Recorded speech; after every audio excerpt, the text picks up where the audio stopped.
કેમ છો? મજામાં. રવિવારની બોલતી ટકી વાર્તામાં આપ સૌનું સ્વાગત છે. મારા મિત્રો કંઈક ચોક્કસ જ કહ્યું છે કે માણસે હંમેશા સંતુલિત થઈને જ રહેવું જોઈએ. જ્યારે તે પોતાનો વધુ પડતો ઝુકાવ એક બાજુ આપી દે છે ત્યારે તેને તે બાજુ પડવાનો ભય વધારે રહે છે. આવી જ રીતની વાત આજની જે વાર્તા છે, રવિવારની બોલતી ટકી વાર્તા, તે કહેવા માંગે છે. આજની જે રવિવારની બોલતી ટોકી વાર્તા છે તેનું નામ છે માણવાનો મધ્યમ માર્ગ. મારા મિત્ર, એક ગામ હતું. આ ગામમાં એક લ્યુકાસ નામનો સાધુ રહે. આમ તો એ જંગલમાં જ રહે, પરંતુ એ ગામ સાથે તેને વધારે ઘનિષ્ઠ સંબંધ. એટલે જંગલમાંથી વારે ઘડી તે આ ગામમાં આવે, દાન દક્ષિણા માંગે અને પછી પોતાનું જીવન વિતાવે. એક વખત આ લ્યુકાસ સાધુ પોતાના શિષ્ય સાથે જંગલથી ગામ તરફ આવી રહ્યા હતા. જેવા લ્યુકાસ સાધુ ગામના પાદરે આવ્યા ત્યાં તેમને એક વૃદ્ધ વ્યક્તિ સામે મળ્યો. આ વૃદ્ધ વ્યક્તિએ લ્યુકાસ જે સાધુ છે તેમને પ્રણામ કર્યા અને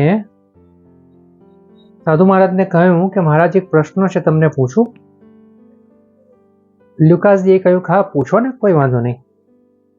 તે વૃદ્ધ માણસે લ્યુકાસજીને પૂછ્યું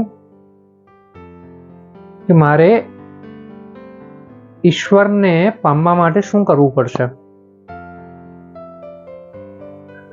મારે ઈશ્વરની સાથે મુલાકાત કરવી હશે તો શું કરવું પડશે? આ લ્યુકાસ સાધુએ લ્યુકાસજીએ કહ્યું કે હવે તમે તમારું બાકીનું જીવન ખૂબ આનંદથી, ખૂબ મોજ મજાથી ગાળો.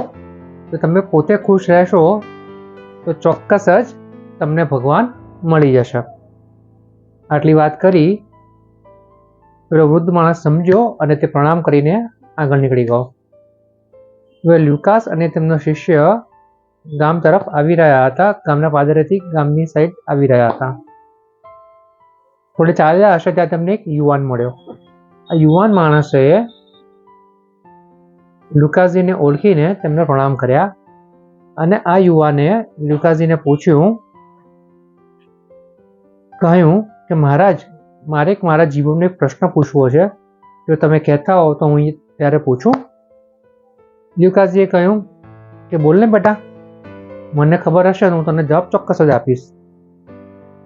આ યુવાને પણ પેલા વૃદ્ધ માણસ જેવો જ સવાલ પૂછ્યો કે મારે ભગવાનની પ્રાપ્તિ કરવી છે, મારે ભગવાન સાથે મુલાકાત કરવી છે, એના માટે મારે શું કરવું પડશે? મારે ભગવાનને પ્રાપ્ત કરવા છે. લ્યુકાસજી મનોમન હસ્યા અને તેમણે કહ્યું કે હજુ તો યુવાન છે, મારા બેટા, એક કામ કર, તું તારું જીવન ખાલી વાણી વિલાસ, ભોગવી લઉં, વાપરી લઉં, તે બધાની પાછળ વાપર્યા કરતા થોડું આધ્યાત્મ પાછળ પણ થોડો તારો સમય કાઢ. એટલે તારે અત્યારના વર્ષોમાં તારા જીવનમાં થોડું આધ્યાત્મ પણ લાવવું પડશે. ફક્ત મોજ મજા નહીં ચાલે.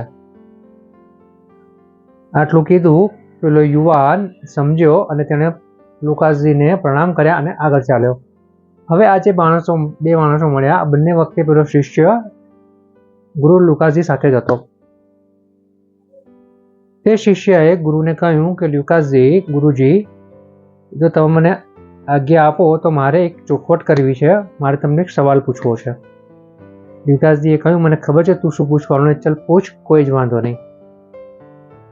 આ શિષ્યએ લ્યુકાસજીને કહ્યું કે ગુરુજી, મને એવું લાગે છે કે આપણે પરમાત્માને પામવા માટેનો જે કંઈ રસ્તો છે તેના માટે આપણે ચોખ્ખા નથી, આપણે ક્લિયર નથી.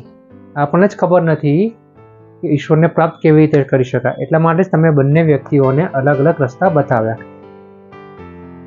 લ્યુકાસજી શિષ્ય સાથે હસ્યા અને કહ્યું કે ના, એવું નથી, તું જે સમજો તારી તે બરોબર છે, પણ હું તને વધારે સમજાવું.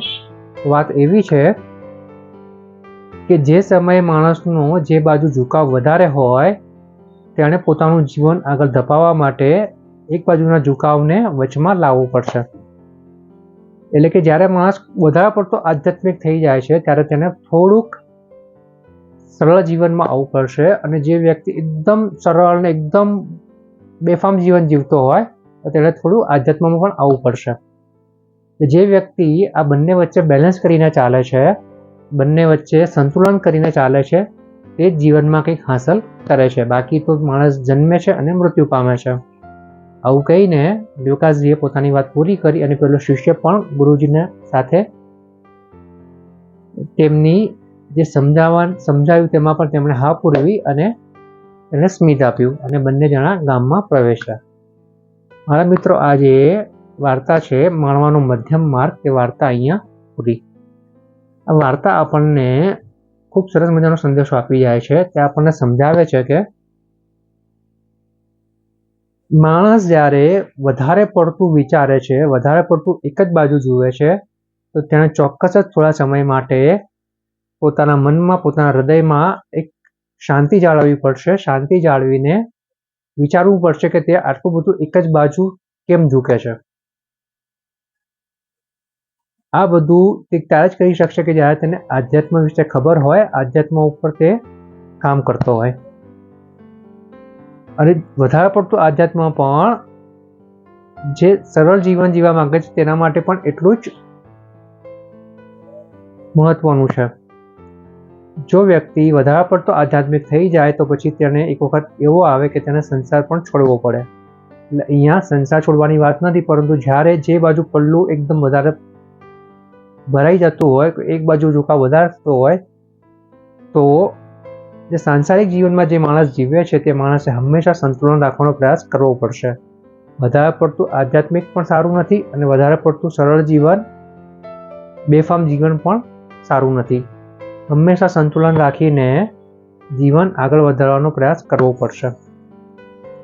કોઈ પણ એક બાજુ ઝુકાવ નહીં ચાલે. જે આ વાર્તા આપણને શીખવી જાય છે. એટલે મારા મિત્રો, આપણે આપણા આ વાર્તામાંથી એટલું ચોક્કસ શીખવું જોઈએ કે જ્યારે પણ આવી સિચ્યુએશન આવે, જ્યારે આપણું સંતુલન બગડે, ત્યારે ખૂબ જ શાંતિથી બેસીને થોડું વિચારવું પડશે, તેની ઉપર કામ કરવું પડશે. અને આટલું કરીશું તો આપણે ચોક્કસ જ કંઈક રસ્તો મળશે જેનાથી આપણે સંતુલન વધારે સારું કેળવી શકીએ.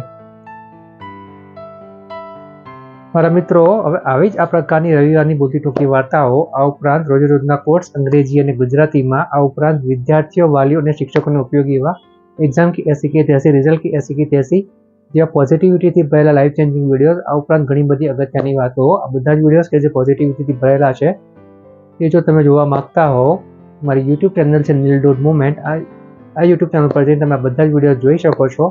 અને એક પોઝિટિવિટીની ચેન મેં જે શરૂ કરી છે તેને આગળ વધારવા તમે આ બધા જ વિડીયોઝ તમારા ફ્રેન્ડ્સમાં, ફેમિલી ગ્રુપમાં, ઓફિસ ગ્રુપમાં, સોસાયટી ગ્રુપમાં વગેરે જગ્યાએ શેર કરીને, સબસ્ક્રાઈબ કરીને, ફોરવર્ડ કરીને પોઝિટિવિટીની ચેનને તમે આગળ વધારી શકો છો.